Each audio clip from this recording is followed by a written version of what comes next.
Hello and welcome to my little bookish corner of the internet. My name's Harriet. Today I'm going to be talking through the books that I read in September. September actually turned out to be a really tricky month for me. I was suffering quite a lot with headaches and things like that. If you do follow me on my Instagram and you replied to my story to give me tips on headache things, thank you so much. I have tried some of them and some of them have worked really well. I'm currently trying CBD oil in my tea, and that seems to be helping. I'm also trying peppermint tea, that helps as well. So again, yeah, if you follow me on Instagram and you did reply to my stories, thank you so much. But anyway, because of the headaches and the migraines, I wasn't able to read as much as I wanted to. I was having issues with my vision, things like that. So I did only get to 6 books this month and I'm currently reading my 7th. But I am really happy with the books that I read, and some of them were really good, some of them unfortunately weren't the best. But I'm going to talk about them anyway, and then if you have read any of them, we can have a little chat about it. So let's get started. Now, the one that we all knew that I was going to finish is A Feast for Crows by George R.R. Martin. This is the 4th book in the A Song of Ice and Fire series, technically the 5th physical one for me. The 3rd one is split into 2. The review for this will be up really shortly, so keep an eye on my channel and I'll put it in my playlist for all of the A Song of Ice and Fire series reviews. And they are spoiler reviews, so if you haven't read the books yet, don't watch them because I will ruin absolutely everything for you. But this book, I don't want to talk about too much, but it just wasn't my absolute favourite. It was still really, really good. It just wasn't as good as the others, and I feel like it was quite long. It took me a while. Perhaps I wasn't in the right headspace for it, but we were following characters that perhaps I wasn't as interested in as some of the others that were in the previous books. So I think that kind of contributed to it. And like I say, it was just really long. It took me a really long time to read. It is massive, so I'm not surprised. I still did have a lot of fun with it though, and so much stuff happened in this that was very shocking. Loads of political intrigue still, loads of tension between the different factions and families within the story. So yeah, this series, if you do like fantasy, is amazing. It's so good, and I'm currently rewatching the television show as well. I haven't got to the later seasons yet. I don't know if I want to rewatch them or not, to be honest, but the first couple of seasons are really good. So yeah, definitely check out this. I know there are quite a lot of books in the series and they are quite big, but just take your time with it. There is no rush. It's not like he's going to be releasing the next books anytime soon. So yeah, if you are holding off, I definitely recommend just starting them and seeing how you get on. Yeah, overall this ended up being just a 4-star read for me. I say just like that's low. It's not, but all the others in the series have been 5 stars so far, so it is low for me for this series. Another book that I read is Before the Coffee Gets Cold, Tales from the Cafe by Toshikazu Kawaguchi. And this is the 2nd book in this series, duology, I'm not sure. But in this we are following different characters and they journey to this cafe in Tokyo where you can go back in time, and you actually find out in this book that you can also go forward into the future. But again, you can't change anything. So there are so many rules in this cafe about the time travel, different things you can and can't do. So lots of people don't do it, but we're following the stories of the people that decide to and what happens to them, who they go and see, etc, etc. And the first book I really loved. I can't remember how highly I rated it. I feel like it might have been a 4.5, 4 stars. It was just really, really cozy and really lovely. And it was kind of my first experience with Japanese literature, and it was something that I really did enjoy. So I really wanted to read the 2nd one, and unfortunately it just didn't hit me in the same way.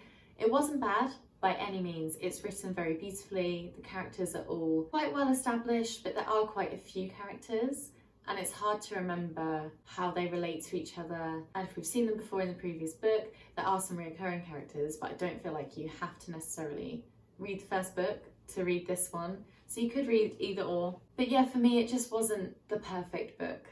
At times it felt a little bit slow and a little bit underdeveloped, and almost as if it was kind of written for the sake of it. I hate saying that about books, it's so unfair. As if I'm the person to judge a book. But yeah, for me it just didn't hit the same marks as the first one did, but I did still enjoy it.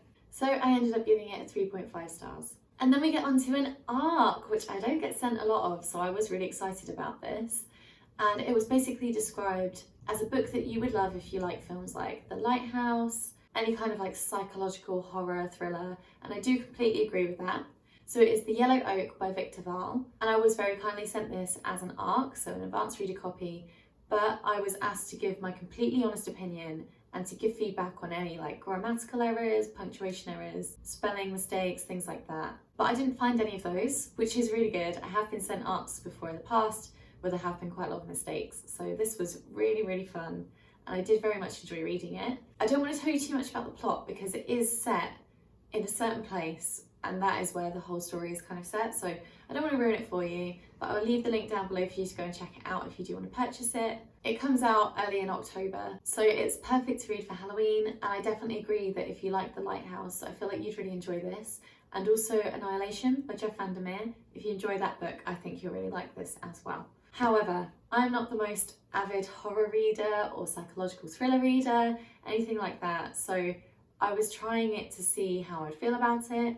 I didn't 100% love it. I found it like a little bit gruesome, and there was a lot of swearing in there, which shouldn't bother me. Like, I've read horrible stuff before, but for some reason it felt like maybe there was a little bit too much, and that might put people off. It put me off a little bit, but I did still really enjoy it, and it's quite a short read as well. So definitely recommend it if you're into kind of scary and gross books. So for me, that ended up being a 3.5-star read. And then we get onto a book that, not to be dramatic, but is maybe one of my favourite books of all time now, and that is Brave New World by Aldous Huxley. Holy moly, this book is incredible. I have no words. All I can say is if you've read 1984 and you think you don't have to read this because they're the same book, you're wrong. You need to read this. It's amazing. Just, it was written so long ago, and the way that Huxley predicted just society, the way that society is, and this kind of gross, morbid curiosity that we have for pain and violence against other people. It's really hard for me to explain. I need to do like a separate video for this, basically. But this was just absolutely incredible. It was amazing. Essentially, it's set in a world where the world controllers have created this idealistic society in their eyes, and the people there don't really feel pain. They take drugs to make themselves feel better, and they have huge orgies and stuff like that to get rid of the sexual pleasure, and then they also breed new people, but they do it scientifically, so people don't have sex to have babies, they just have sex for pleasure. And two people from within the society go to visit the savage lands, which are where just regular people live, and they bring one back with them, and it's how the savage feels about coming into this new society, and then how the society feels about him. And it's just extremely, extremely well written. It's also kind of funny, but it's mainly very dark, and I feel like you have to be in the right headspace to read this because it could maybe be a little bit triggering. There are definitely things in here that made me feel really low and made me feel really sad, especially when you start comparing it to kind of day-to-day life. It does make you feel a little bit down in the dumps, to say the least, but I did really, really love it. I think it's written amazingly. One thing to keep in mind is that this is a very old book, so some of the things that are in here perhaps wouldn't be in modern day books, but if you can understand that and let it sit with you for a minute and then kind of move on from it and realise that that is the case, then I feel like you'd be fine reading this. But yeah, for me, this was a 5-star read. It was amazing, and I can't wait to reread it. And then we get on to the next book, which is a classic. Definitely let me know if you've read this and what you thought of it, because I did a buddy read with Rachael. I'll leave her YouTube channel linked down below so you can go and check her out, as well as her Instagram page. But that is Mansfield Park by Jane Austen. I love Austen's works. I've read Pride and Prejudice, Persuasion. I've also read Emma. I do need to read Sense and Sensibility. I might be reading it in a couple months' time, maybe around Christmas time. But I've really loved her books so far, and I think that she was an astounding writer, and her books always have quite a lot of like sass and wit in there, which I really like, but this book lacked that. So we are following a young girl called Fanny, and she's taken in by her aunt and uncle, essentially to raise her to be a more prominent part of society. So when this is set, you are very much judged on how much money is to your name and your family and your status and stuff like that. So Fanny gets taken in by her aunt and uncle, and she has quite strong feelings towards her cousin Edmund. I know that sounds gross in today's society, but back then, you know, it was just acceptable. And we are following her as she grows up. I did expect this to be more of a coming of age story, but we kind of just skipped from when she got taken in as a young girl to when she was a young woman, and then it was just her as a young woman. To be honest, I found Fanny a really difficult character to connect with. I just thought she was kind of dull and boring, and actually like a little bit of a bitch, to be honest. Yeah, and then the other characters were just really toxic, which I'm usually fine with reading characters like that, but I think because there wasn't anyone for me to cling on to, I just didn't really like any of them, and it made it really hard for me to read. It's also a really long book, so it did take a little while for us to read, but we both had a really similar experience with it. It just wasn't the best book ever. It's not the worst book ever, but it was very dull, and there were parts where the people within the household are gonna put on a performance, and there's literally like 4 chapters about the performance, but not the performance itself, about getting ready for the performance and who's going to play what role. And I was just reading it thinking, what is going on? Where's the character development? Why am I just reading about people talking about play? So yeah, it wasn't my favourite ever, but it's not the worst book that I've ever read, and I do still like Austen's writing within this. It does shine through. I just wish it focused in a bit more on the landscapes and what people are wearing, what they look like and things like that, because that is definitely missing from this book.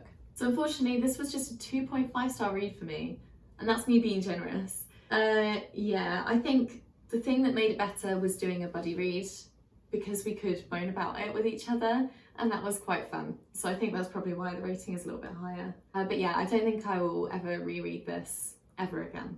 And then the final book that I finished this month is The Left Hand of Darkness by Ursula Le Guin. This is a science fiction novel, and let me tell you, it's science heavy, especially the first third. So I don't read a lot of sci-fi. I've read Ursula Le Guin's other sci-fi novels, not all of them yet, but the ones within the Hainish cycle. So that's a series you don't have to read in order. You can read them separately. I don't know what this one is. I feel like it's number 4. Yeah, I think it's number 4 in the series. But we're following a character called Genli. And Genli is pretty much as human as it gets. And then he goes to this planet where there are these beings that are humanoid, but they are androgynous, and they can become female at the peak of their sexual cycle to have a baby. And then they go back to being androgynous, so kind of between a man and a woman. Although from Genli's perspective, he does see them more as men when they are not in Kema. Kema is like when you're ovulating, basically. And not all of them become female at the peak of their sexual cycle. You can become male, but you would be in Kema with someone. So one of you would be the female, one of you would be the male, and then you'd have a baby together. Yeah, these 2 characters meet, and then it's about their journey together and trying to be accepted into the society and join the 2 societies together. Very much like The Dispossessed, which is also by Ursula Le Guin and part of the same cycle.